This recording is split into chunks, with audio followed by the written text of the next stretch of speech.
ងសាមកជាការជួយដាំដុះស្រែដំណាំសាងសង់លេនដ្ឋានជួរមុខក្មេងទំនើងជាង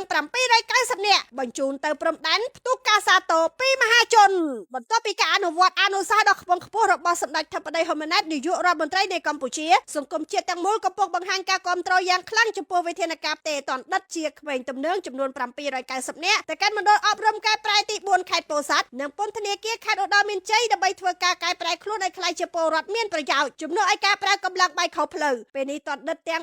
790នាក់ក្នុងនោះមានមណ្ឌលទី4ចំនួន651នាក់នៅឧត្តរមានជ័យមាន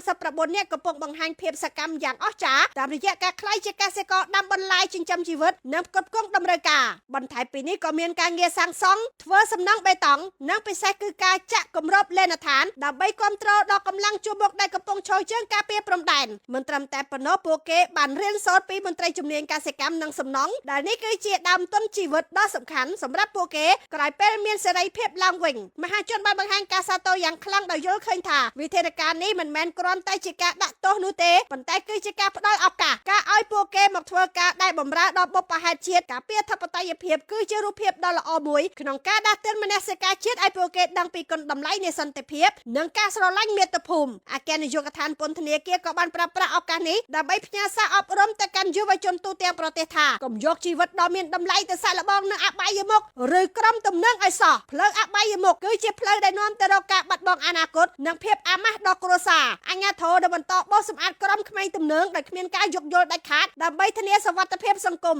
សូមបញ្ជាក់ថាការផ្លាស់ប្ដូររូបភាពពីក្មេងទំនើងមកជាកម្លាំងគាំទ្រជាតិគឺជាជោគជ័យមួយនៃគោលនយោបាយកែប្រែស្ដារនីតិសម្បទារបស់រាជរដ្ឋាភិបាលនេះគឺជាការបញ្ជាក់ថារាជរដ្ឋាភិបាលមិនត្រឹមតែចង់ផ្ដន់ទោសនោះទេប៉ុន្តែគឺចង់សង្គ្រោះយុវជនឲ្យត្រឡប់មកជាពលរដ្ឋល្អវិញសង្ឃឹមថាតនដិតទាំងនេះនឹងប្រែខ្លួនបានដោយជោគជ័យហើយក្លាយជាកម្លាំងមួយផ្នែកដ៏មានតម្លៃសម្រាប់សង្គមជាតិយើង